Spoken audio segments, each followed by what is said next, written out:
Hello साथियों, कैसे हैं आप सभी। मैं विवेक एक बार फिर से आप सभी साथियों का आपके अपने परिवार एग्जामपुर में हार्दिक स्वागत करता हूं। हम हैं एग्जामपुर कलम से क्रांति। तो एक बार बाबू, अगर आपको मेरी आवाज आ रही हो सभी को, तो एक बार सबके सब कमेंट्स करके बताइए।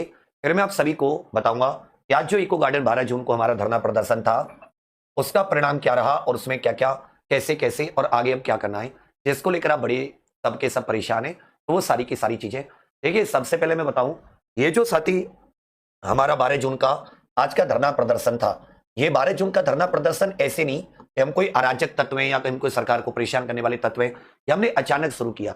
हुआ क्या बच्चा कि एक अपना पुलिस भर्ती बोर्ड है, यूपी पीआरपीबी, ठीक है। ये यूपी पीआरपीबी ये एसआई का एग्जाम भी कराता है, ये होमगार्ड का एग्जाम भी कराता है, और ये बच्चा आपका कांस्टेबल और अन्य बहुत सारे एग्जाम कराता है, अलग अलग वैकेंसी को, कंप्यूटर ऑपरेटर, ये सब अन्य। अब होता क्या था कि जो भर्ती बोर्ड है ये 2017 तक और कांस्टेबल का देखें तो 2020 तक, 2018 की 19 की भर्ती तक भी ये स्कोर कार्ड देता था। स्कोर कार्ड और सिलेक्टेड अनसिलेक्टेड सबकी एक मतलब कंप्लीट, चाहे वो नॉर्मलाइजेशन डेटा हो, सब कुछ एक मतलब संपूर्ण जानकारी होती थी, संपूर्ण जानकारी दी जाती थी। इस डेटा से बहुत आइडिया लग जाता था कि क्या हो रहा है। लेकिन हुआ क्या, जो 60,244 भर्ती थी, 60,244, उसके बाद में कांस्टेबल की भर्ती आई, फिर एसआई की, इन्होंने स्कोर कार्ड को पूरी तरह से क्या कर दिया, बंद कर दिया। और उसका हवाला इन्होंने क्या दिया कि हम पारदर्शिता बढ़ा रहे हैं। अरे भाई, आप आंखों पर बंद करके कहें कि मुझे दिखाई दे रहा है कैसी पारदर्शिता, मतलब भर्ती बोर्ड यहां कुछ छुपा रहा है, कोई उसके मन में खोट है। इस बात को लेकर हम लोग परेशान, क्योंकि वो स्कोर कार्ड नॉर्मलाइजेशन डेटा देने के लिए रेडी नहीं। इसको लेकर हमने पहला कदम क्या उठाया, हमने ट्विटर कैंपेन की। हमने खूब भैया, जिसका वर्तमान में नाम एक्स है, उस पर कैंपेन की। फिर हमने बाबू एमपी एमएलए को ज्ञापन दिए, और जो भी मंत्री संतरी सबको थे हमने ज्ञापन दिए, जितने हमसे हो पाया। और फिर हमने कैंडल मार्च निकाला, और अंत में जब साथी हमारे पास कुछ नहीं हुआ, तो हम लोग लखनऊ इको गार्डन धरना प्रदर्शन पर आ गए। और ये धरना प्रदर्शन इस बार में भी एक बहुत इंपॉर्टेंट था कि जो पहले हम लोग धरना प्रदर्शन के लिए आते थे, वो नॉर्मल तौर पर ज्यादातर उसमें कुछ लोगों की सहमति होती थी, कुछ लोगों की सहमति नहीं होती थी। लेकिन इस बार उत्तर प्रदेश की तैयारी कराने वाले समस्त शिक्षक समुदाय, समस्त मतलब जितने भी शिक्षक हैं, जो भी साथी बड़े छोटे, वो तो सब मेहनत कर रहे हैं, एक दिन छोटे तो बड़े भी होंगे, सबके सब साथी इसमें शामिल हुए। दूसरी हमारी मांग ये यूपी ट्रिपल एससी को लेकर थी। यूपी ट्रिपल एससी की जो भर्तियों में, जैसे लेटेस्ट साथी लेखपाल की जो भर्ती थी, इसमें जो कथित अनियमितता हुई है, जो शिकायतें आई हैं, उन शिकायतों की जो अपना यूपी ट्रिपल एससी आयोग है वो जांच करे सारी चीजों को, उसके आधार पर निर्णय ले। इसके अलावा समय पर वैकेंसी नहीं आना, समय पर वैकेंसी ना आना, कोई कैलेंडर ना होना, लोग ओवरएज हो जाते हैं, कोई ग्रीवेंस सेल नहीं कि आपको अपनी मन की बात, आपको अपने रिजल्ट के बारे में, आपको अपने कहां पर जमा करना है कुछ, मतलब इतनी सारी लगभग हमारी 31 मांगे थी, कुछ कम कुछ ज्यादा, इन सारी चीजों को लेकर, कुछ अभी लेटेस्ट की कुछ बाद की। हुआ क्या कि 12 तारीख का हमने अनाउंसमेंट कर दिया, सारे शिक्षक बंधु साथ थे। हम लोग ये 8, 9, 10 जून का जो एग्जाम था, इसको बिना किसी दिक्कत के हो जाना चाहते थे। 8, 9, 10 जून का एग्जाम हो जाए, और उसका एक दिन करके हम लोग 12 जून को लखनऊ इको गार्डन पहुंचेंगे। ठीक है बच्चा, ही चल रहा था। इसके लिए जब हमने ये कैंडल मार्च किया, तो उस समय आप जानते हैं कि मेरी कोचिंग पर भी ताला लग गया, मेरा काम बंद करा दिया गया, मैं बहुत परेशानियों में। तो जनरली लोग क्या होते हैं कि जब इस इंसान का काम बंद हो जाता है उसका बहुत, तो पीछे हट जाता है। पर हमने कहा कि भाई, जब हमने 12 जून को डिसाइड किया है, बच्चों का भरोसा है, तो हम इसे, चाहे हम बर्बाद क्यों ना हो जाए, बंद क्यों ना हो जाए, जेल क्यों ना चले जाए, क्यों कुछ हो, हम लोग इसमें अपनी मेहनत पूरी करेंगे। और बाकी जितने भी शिक्षक बंधु थे वे भी साथ थे।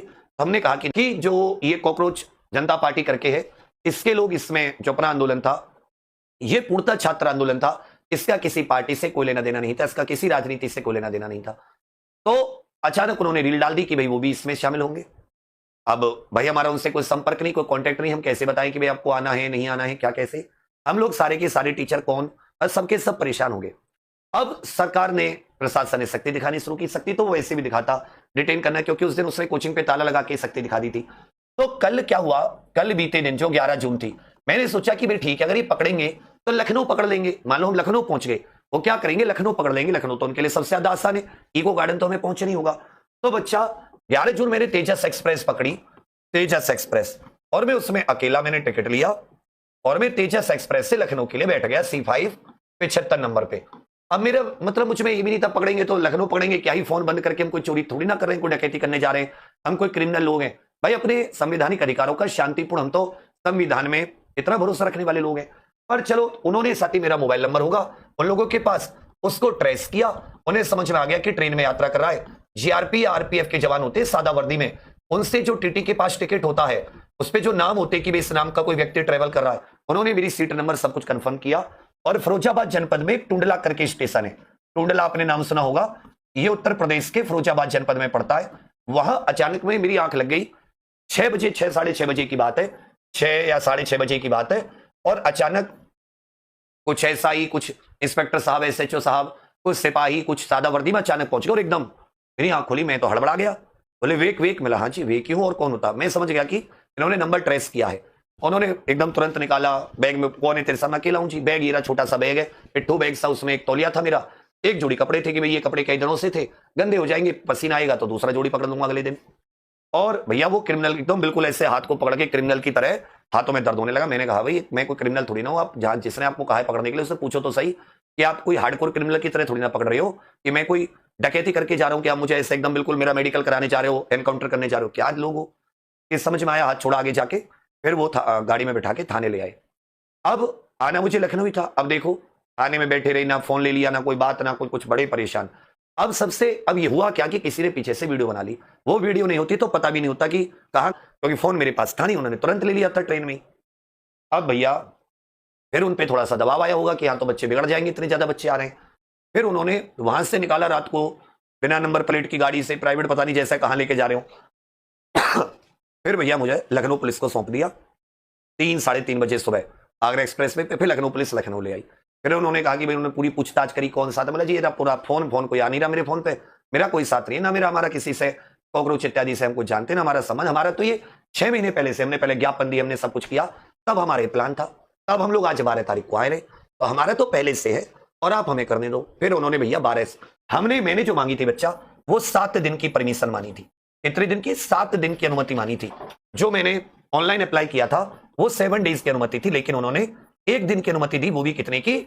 शाम 4 बजे की। अब मैं तो, और 11 बजे मुझे उन्होंने छोड़ा, 11 बजे मेरा फोन दिया, छोड़ा कि अब आप जा सकते हैं। साथ में एक एसआई साहब को भेजा। फिर हम लोग आगे इको गार्डन तब तक आप लोग आ चुके थे। उससे पहले मैं एक ऑडियो मैसेज दे चुका था कि बच्चा ये लोग परमिशन दे रहे हैं और इतनी देर तक छोड़ देंगे, फोन मेरे हाथ में आ चुका था, तो मैंने ऑडियो मैसेज डाल दिया। इको गार्डन में आप सब लोग अपने गांव देहात से, अलग अलग शहरों से, कोई पूरब से, कोई पश्चिम से, कोई बलिया से, कोई सहारनपुर से, कोई शामली से, तो कोई सोनभद्र से, उत्तर प्रदेश के कोने कोने से छात्र और छात्राएं अपने हक और अधिकारों के लिए पूर्णतः शांतिपूर्ण पहुंचे। बढ़िया। लेकिन फोर्स इतनी, कम से कम 2,500, 1,500, 2,000, 2,500 पुलिस हुआ, जो 60-244 के पीएसी के 200-300 एसआई होंगे, और एससीओ और इंस्पेक्टर तो कम से कम 100 रहे होंगे। आरएएफ जो नहीं थी, मतलब हम लोग कोई क्रिमिनल लोग नहीं थे, हम ही लोग थे जिन्होंने बहुत उम्मीदों से सरकार को चुना। हमें नहीं पता था कि जिस सरकार को हम चुन रहे हैं वो हमें चूना लगाएगी। हमारे भर्तियों पे इस तरह से मतलब अनियमितताएं होंगी कि हमारी कोई सुनेगा भी नहीं। दर दर की ठोकरें खाई, हजारों किलोमीटर चल के हम लोग पहुंच के किसी तरह गर्मी तपिश को सहकर मेरे छोटे भाई बहन यहां पर पहुंचे। और अब उसमें अब बात धीरे धीरे 4 भी बज गए। फिर प्रशासन ने कहा कि वे खाली करो। हमने कहा जी हाथ जोड़ के आपसे पैर पड़ रहे हैं, हमें 1 दिन और बैठ जाने दो। अगर कोई आ जाए, कोई बड़ा अधिकारी हमसे ज्ञापन लेने, कोई बात हो जाए, कोई तो सुने हमारी संसार में। हम लोग कोई गलत चीज की, क्या लगता है कि हमारी मांगे गलत थी? अगर हमारी मांगे गलत थी तो यस लिखो, गलत नहीं थी तो नो लिखो, सबके सब कमेंट्स में। क्योंकि लोगों को लगता है कि हम आपको भड़काते हैं, उनको लगता है पता नहीं हम आपसे भड़का के कौन सी वसूली करते हैं। वो ये नहीं सोचते कि हम आप में अपने छोटे भाई बहन जैसा देखते हैं। जब आप परेशान होते हो, हताश होते हो, निराश होते हो, हमें ऐसा लगता है हमारी घर का कोई सदस्य हताश निराश है। आपके वैसे इतनी अभावों में जिंदगी जीते हो, गरीब, मध्यम वर्गीय, किसान परिवार, मजदूर परिवारों के, वैसे खुशियों के मौके कम होते हैं। जब आप मेहनत करके आते हो, पूरी जी जान लगा के आते हो, और जब उसका कोई हक मारता है तो वो दिल तोड़ देता है। अवसाद, उससे बुरी निराशा मैंने कभी नहीं देखी। आपने मेहनत की, 1 टाइम खाया, कभी 2 टाइम खाया, कभी 1 टाइम छोड़ दिया, कभी अच्छे कपड़े नहीं पहने, कभी अच्छे जूते चप्पल का शौक नहीं किया कि मेरे माता पिता पे लोड ना पड़े। बस मेहनत मेहनत मेहनत मेहनत। और अंत में जब आप मेहनत करके उसका परिणाम जानने आते हैं तो दिखता है कि भाई वो तो उसमें तो अनियमितता होगी, गड़बड़ होगी, सुनने वाला कोई है नहीं। मुझे तो कभी यकीन नहीं था कि उत्तर प्रदेश के माननीय मुख्यमंत्री जी इस तरह से मतलब निष्ठुर हो जाएंगे। निष्ठुर कहते एक तो होता है दयालु व्यक्ति, होता है निष्ठुर व्यक्ति। तपिश में आपके युवा तड़प रहे हैं, तपिश में 45 डिग्री 40 डिग्री में पसीने से लथपथ। लड़कियां हैं, लड़कियां वो गरीब परिवार, उनके माता पिता ने, मैं तो बहुत सारे का सोच रहा था माता पिता आएंगे उनसे पूछूंगा। और 2 बार हमने चुना कि वो इतने निष्ठुर हो जाएंगे कि मतलब इस तरह से। अब क्या हुआ कि आंदोलन शुरू हो गया, सब कुछ हमने अपनी मांगे प्रॉपर अच्छे से रखी, मीडिया के सामने भी, बीच में एक डेढ़ घंटे में जो कॉकरोच वाला भाई आया तो उसका वहां पे थोड़ी सी दिक्कत हुई सारा, लेकिन मोटे तौर पर हमारा जो प्रदर्शन था, हमने साफ साफ मीडिया को बताया कि हमारा तो छात्र आंदोलन था, बच्चों के भविष्य की, जो सरकारी नौकरी की तैयारी कर रहे हैं वो परेशान है, वो हताश है, निराश है, कोई हमारी बात सुन लो। इवन जब प्रशासन निकाल रहा था तो वो एक बात में तो कहा कि अब चीन बन जाओ ना, टैंक चला दो, एक काम करो चीन बन जाओ। क्यों इससे लोकतंत्र इसका बोझ ढो रहे हो अपने ऊपर? कैसे नजरें मिलाते होंगे जब आप लोग किसी से अपने आप को देखते होंगे कि भाई मैं उन्हीं को चुनकर उन्हीं के ऊपर बुलडोजर चला रहा हूं, उन्हीं के सपनों पर, कि आप एक काम करो, मैंने कहा टैंक लेके आओ, लखनऊ में आर्मी बहुत है और इन पे टैंक चला दो। लठ से क्या होगा, इनका टूट जाएंगे, किसी को चोट लग जाएगी, किसी को पकड़ के आप FIR कर दोगे, हम जैसों को। उसका क्या है प्रशासन का? इतनी पुलिस उन्होंने एक्टिव कर दी, माइक से चिल्ला चिल्ला के पूरा एकदम वो अपनी फॉर्मेशन में आ गए, भूल गए वो यही एग्जाम से लोग आते हैं निकलकर, उन्हीं के बच्चों के लिए हम लोग लड़ रहे हैं। उनमें कोई सीनियर पुलिस वाला होगा तो उसके बच्चे, कोई कांस्टेबल, कोई हवलदार, कोई SI रैंक का होगा उसके बच्चे इन्हीं तैयारी करते हैं, कोई इंस्पेक्टर सी होगा उसके बच्चे DM IPS की तैयारी करते हैं। इतना ही तो फर्क है। और उनमें से वो आधे 80% वो जो नए, जो इन्हीं एग्जाम से निकल के आए, 2 साल पहले हमने उनमें से उनके लिए भी लड़ाई लड़ी थी, पर वो उनका, क्योंकि उनका कर्तव्य, उनकी ड्यूटी, उनके अधिकारियों के आदेश है, तो ये सब किताबी बातें, नैतिक बातें अलग हो जाती हैं। अब वहां पे बच्चों का भी ध्यान देना, अपना भी ध्यान देना, अपने कभी यहां को धकेल रहा, कभी यहां धकेल रहा, क्योंकि कोई सामायिक व्यवस्था, इतनी बड़ी व्यवस्था की अनुमति नहीं होती। इतना झेल नहीं कि किसी की कोहनी झेलने को, इतना चर्बी नहीं है शरीर पर, कोहनी लगती है वो सीधे पसली के अंदर हार्ट तक ही पहुंचती है। तो परेशान में, चलो कोई बात नहीं, संभाल के अपना कैसे ही। सबसे अच्छी की यूनिटी, बच्चे बहुत अच्छे से, आप लोगों ने, शिक्षक समाज ने जो बहुत अच्छे से एक दूसरे का साथ, इवन शाम में आपने देखी होगी हम सबने मिलकर एक वीडियो भी बनाई है, अभी थोड़ी देर पहले वो वीडियो डली हुई थी। तो ये हुआ कि मैंने कहा कि भाई आप हमें एक दिन की परमिशन और दे दीजिए, और हमारा किसी बड़े अधिकारी से, और हाथ पैर जोड़े, जब मुझसे नहीं बर्दाश्त हुआ तब मैंने कहा कि आप एक काम करो, आप टैंक लेकर आओ, टैंक सरवान दो। चलो कोई बात नहीं। उनका क्या है भाई, उनका थोड़ी ना कुछ बिगड़ेगा, वो बच्चे हैं मासूम परिवारों के, उन्होंने भरोसा करके लखनऊ भेजा कि भाई सही सलामत वापस आ जाएगा। तो हम लोगों की भी बच्चा बहुत जिम्मेदारी होती है, जब वहां पे खड़े होते हो ना, तो वहां पे केवल चिल्लाना नहीं होता, केवल गमछा हिलाना नहीं होता, वहां जिम्मेदारियों के साथ तुम्हें छोटे भाई बहन नजर आते हैं, तुम्हारा भविष्य नजर आता है, सब कुछ उसी को बचाने के लिए। फिर हमारे पास अब क्या रास्ता है, वो चीज है। तो बच्चा ये हुआ कि परमिशन के लिए उन्होंने बिल्कुल डिनाई कर दी, बोले तुरंत खाली। ठीक है जी। अब जो कल साथी 13 जून है, इस 13 जून को हम लोग क्या कर रहे हैं, हम लोग एक 5 सदस्यों का एक प्रतिनिधि मंडल, जो एक डेलीगेशन होता है, उसको किन्हीं माने मुख्यमंत्री जी से वो मुलाकात करा दे, उनके किसी सचिव साहब से, ये प्रतिनिधिमंडल। इसमें 4 तो स्टूडेंट होंगे, जो एक कुछ लेखपाल के होंगे, कुछ SI, कुछ कांस्टेबल, कुछ होमगार्ड, और एक कोई अध्यापक बंधु होंगे। ठीक है भैया, ये मिलेंगे। और हम ये जो मांगे हैं, हमारी 31 मांगे, इन 31 मांगों की पूर्ति के लिए हम लोगों ने टाइम दिया है 10 दिन का। अगर 10 दिन में साथी मांगों पर कोई विचार नहीं होता, हम लोग अनिश्चितकालीन, मरने के दम तक अनिश्चितकालीन आमरण अनशन करेंगे। अनिश्चितकालीन कैसा अनशन? आमरण अनशन। जब दुनिया से एक दिन सबको जाना है, गांधीवादी तरीके से, बिल्कुल शांतिपूर्ण तरीके से, जब तक कोई दाना या पानी, कोई खाना या पानी नहीं पिएंगे, जब तक मांगे पूरी नहीं होती। अब कहोगे भैया इसके लिए परमिशन कैसे मिल जाएगी? तो हम क्या करेंगे बच्चा, इसके लिए परमिशन के लिए सभी शिक्षक बंधुओं ने, और ये सबकी बात बता रहा हूं मैं, हम लोग हाई कोर्ट से परमिशन लेंगे। हम लोग पहले इनसे मांगेंगे परमिशन प्रशासन से, वो रिजेक्ट कर देगा, उस रिजेक्ट को हम लोग हाई कोर्ट लगाएंगे, यहां रिजेक्ट हो जाती है सुप्रीम कोर्ट, और यहां भी रिजेक्ट हो जाती है, हमें इस बात की परमिशन नहीं मिलती। तो आप लिख लेना, कुछ लोकतंत्र नहीं है, केवल नाम का है, तानाशाही इतनी ज्यादा है। जिस व्यक्ति के हृदय में इतने MP MLA होंगे, कितने MLA उत्तर प्रदेश में, कोई बताएगा आप में से? कितने तो उत्तर प्रदेश में MP होंगे, कितने MLA होंगे, कितने MLC होंगे, कितने जिलाध्यक्ष, मंत्री, छोटे भैया, नेता, सबके सब मिला लें, हर एक जनपद, हर एक क्षेत्र से होंगे। किसी की इतनी हैसियत औकात नहीं थी अपने क्षेत्र के उन मासूम बच्चों का, अपने क्षेत्र के उन मासूम बच्चों का कोई जवाब, कोई सवाल उनके आगे रख दें कि भाई मुख्यमंत्री जी मेरे क्षेत्र के युवा ऐसे परेशान है, जबकि 6, 7, 8 महीने बाद चुनाव भी है, उन्हें कोई फर्क नहीं पड़ता। युवा तुम लोग उनकी नजरों में हो ही नहीं, होते तो आज वो कोई ना कोई जरूर भेजते कि मेरे भाई बहन बैठे होंगे जिनकी वोट पर मैं आज चुन के आया हूं, क्योंकि मैं, तुम परेशान होते मुझे इफेक्ट होता है, क्योंकि मैं तुम पे डिपेंड हूं। इसी तरह नेता भी अपनी जनता पर डिपेंड होता है, और जब नेता को पता लग जाए कि जनता से मुझे घंटा असर नहीं पड़ता, तो फिर वो हाथ उठा लेता है। तुम्हारा कुछ बुरा होता है, मुझे दुख होता है, मेरा होता है, आपको दुख होता है। जनता को भी नेता को जनता का ऐसे होना चाहिए, कम से कम भाई 80 तो उधर हो गए लोकसभा में, 31 राज्यसभा में, 403 ये MLA हो गए, और 100 साथी MLC हो गए। इतने सारे हैं जिनका किसी का दिल नहीं पसीजा कि वहां मेरे क्षेत्र के युवा बैठे होंगे, एक बोतल पानी भी उनके ऊपर छिड़क दूं, एकमात्र बोतल एक घूंट पानी भी पिला दूं, या उनको नैतिक सपोर्ट दे दूं कि बाबू मैं तुम्हारे साथ हूं, रात को कहीं रुकना हो मेरे विधायक आवास में आ जाना, या मेरे एमएलसी आवास में आ जाना, या मैं तुम्हें यहां प्रदर्शन की, क्योंकि तुम शांतिपूर्ण। ये हमारी औकात है। आज मुझे अपने आप पे इतना, मतलब कोचिंग बंद हुई, सब कुछ हुआ, तब मुझे उतना अपने आप को वो नहीं लगा, क्या बोलते हैं, वो होता है ना लाचार, जितना आज मुझे लाचार लगा। लाचारी किस बात की? हम सब अपने सामने गलत होता देख रहे हैं, सब अच्छा खासा गलत। भविष्य बदला बर्बाद करने से ज्यादा गलत क्या होगा? और हम कुछ कर नहीं सकते सिवाय हाथ पैर जोड़ने के, उसमें भी हमारी बात नहीं सुनी जाती। ये है लोकतंत्र।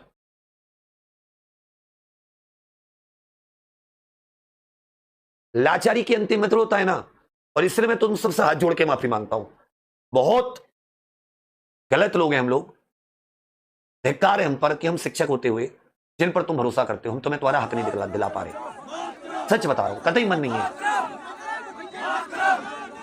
मतलब धिक्कार जैसे बोलते हो अपने ऊपर। जब तुमसे पढ़ाई करने को कहता हूं, तुम्हें ईमानदारी का पाठ पढ़ाता हूं, मेहनत का पाठ पढ़ाता हूं, और उस मेहनत के हक को नहीं दिला पा रहा, तो सच में धिक्कार आता अपने जीवन पर। क्या है हम लोग? कीड़े मकोड़े भी नहीं है उनकी नजर में, कीड़े मकोड़े भी।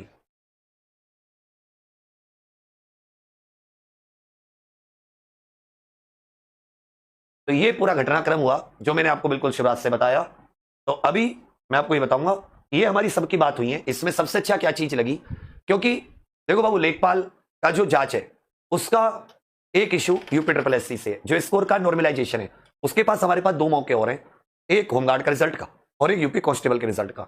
अच्छे खासे बच्चे जो आज घरों से नहीं निकले थे, उनको एहसास होगा कि काश उस समय हम सब जड़े होते, पूरा इको गार्डन भरा होता, तो फिर कोई ये नहीं था कि बाहर निकाल देगा, क्योंकि फिर तुम आप कितनी भी कोई फोर्स लगा लो, कोई उतना भरे हुए को नहीं निकालने वाला। फिर भी आप लोग आज इतनी संख्या में, इतनी गर्मी में चिलचिलाती 2 बजे के बाद तो मतलब जल रही थी, जल रहा था जहां भी आप कदम रखोगे, धूप पड़ रही थी, तो ऐसे फिर भी इतने नौजवान साथी। ये एक अच्छी चीज है कि आज भी आप अपने संविधान पे भरोसा करते हैं। हमारे पूर्वजों को हम पे गर्व होगा इस पीढ़ी पे कि हम लोग कितना संविधान को मानते हैं, कितना उनको मानकर चलते हैं।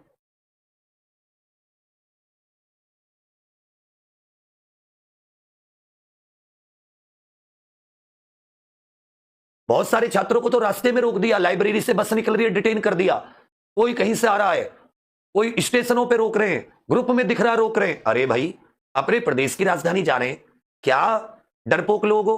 और हां, ये व्यक्ति करता कौन है? जिसको डर होता है, हमेशा याद रखिएगा। बहादुर कभी नहीं करते, जिनको लोकतंत्र पर भरोसा होता, अपने काम पे भरोसा होता है। यह कदम डरपोक व्यक्ति जिसको अपने काम पर भरोसा नहीं होता, जो रोकेगा साफ तौर पर। तो अंत में भैया यही है बाबू, लड़ेंगे अंतिम सांस तक, और ज्यादा कोशिशों के साथ, और बेहतर तरीके से। अभी तक आपसे माफी चाहते हैं कि अभी तक आपकी उम्मीदों पर खरा नहीं उतर पा रहे, कोशिश पूरी कर रहे हैं। तो ये तो था बच्चा मेरा आपका पूरा। बाकी समस्त शिक्षक और समस्त छात्रों को एक बार फिर से बधाई, फिर से शुभकामनाएं। आपने आज बहुत अच्छी यूनिटी दिखाई, यही यूनिटी बनी रही तो हम लोग जरूर जीतेंगे, जरूर जीतेंगे, ये भरोसा रखिए। अंधेर है, देर है, अंधेर नहीं होगी। अब सभी लोगों के लिए कविता है मेरे पास, कहो तो मैं सुना दूं, यस लिख दो तो मैं सुना दूं। एक कविता है, अगर आप सभी लोग यस कहो तो मैं सुना दूं। आज मैंने वहां भी सुनाई थी, मेरा बहुत मन है कि मैं तुम्हारे समक्ष, ये सब कुछ जो हो रहा है आज तुम्हारे साथ, हम लोगों के साथ, उस पर एक बहुत अच्छी सी मैंने कविता देखी थी, तो उस कविता को मैं तुम्हारे सामने सुनाऊंगा। ध्यान दीजिएगा कि कोई खुशबू ना कोई कोई खुशबू ना कोई फूल। खुशबू मतलब जो हमारे जीवन में खुशियां होती हैं या हमारे जीवन में बाकी चीजें होती हैं, तो ध्यान दीजिएगा कि कोई खुशबू ना कोई फूल ना कोई रौनक, उस पर कांटों की जहालत नहीं देखी जाती। हमने खोली थी इसी बाग में अपनी आंखें, हमसे इस बाग की हालत नहीं देखी जाती। कोई खुशबू ना कोई फूल ना कोई रौनक, उस पर कांटों की जहालत नहीं देखी जाती। हमने खोली थी इसी बाग में अपनी आंखें, हमसे इस बाग की हालत नहीं देखी जाती। बुलबुलें खुश थी, बुलबुलें खुश थी, उम्मीदों के तराने गाए। बुलबुलें खुश थी, खुश माने हैप्पी, उम्मीदों के तराने गाए कि लेकर पतझड़ से बहारों को चमन सौंप दिया। अब तो मासूम गुलाबों की ये घायल खुशबू शीश धुनाती कि खारों को चमन सौंप दिया।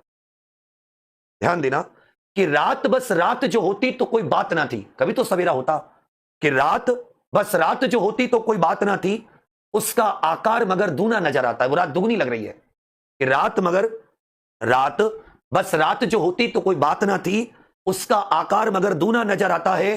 कितने चमकीले सितारे थे कहां डूब गए, ये सारा आसमान आज सूना नजर आता है। तो बच्चा कुछ ऐसी हुई है कि मतलब, और होगी ठीक, हम लोग करेंगे इसको मिलकर ठीक, कह रहे हैं एक दिन इसको ठीक भी मिलकर करेंगे। एक सभी साथियों से फिर से निवेदन करूंगा कि आप सभी छोटे भाई बहन अपनी एग्जामपुर ऑफिशियल एप्लीकेशन पर, जो एग्जामपुर की सहायता के लिए हमने सहायता बैच निकाला है, सबको पता है कि हमने सहायता बैच निकाला है, किस किस को नहीं पता वो नो लिखे, जिसको पता है वो यस लिखे। कोशिश करना अगर आप साथ दे पाए, बहुत मतलब मैं तो बस उम्मीद ही कर सकता हूं, बस यही कहूंगा Exampur official application Google play store से जरूर इंस्टॉल करना, और हो सके तो सहायता बैच से जरूर जुड़ना। मुझे बहुत मजबूती, क्योंकि दोबारा से सबको शुरू करना है और फिर से मेहनत करनी है, और ज्यादा मेहनत, तो थोड़ा सा तुम्हारा साथ मिल जाएगा तो साथ निकल जाएंगे। तो सबके सब साथी एग्जामपुर ऑफिशियल एप्लीकेशन पर जरूर जुड़ जाना। बाकी ये कल जब डेलीगेशन मिलेगा, प्रतिनिधिमंडल उनको जो ज्ञापन देंगे, क्या बोला वो मैं बताऊंगा, और हम लोग न्याय जरूर लेंगे, ये भरोसा रखना। मैंने फिर से कहा, देर हो सकती है, अंधेर नहीं होगी। आप सभी लोग ख्याल रखें, जो रास्ते में वो अपने अपने घर पहुंच जाएं, वहां पहुंचकर कमेंट्स के माध्यम से जरूर बता दें भैया पहुंच गए। माता पिता को मेरा प्रणाम कहना, मुझे भी थोड़ा सा आशीर्वाद दे दें अपने, अगर किसी के 2 भाई बहन है तो तीसरा मुझे भी मान लें, थोड़ी सी मजबूती मिलेगी। आप सभी लोग साथ रहें और कोशिश करें यदि आप एग्जामपुर ऑफिशियल एप्लीकेशन पर सहायता बैच से जुड़ पाए। बहुत धन्यवाद आप सभी का, थैंक यू, जय हिंद बाबू।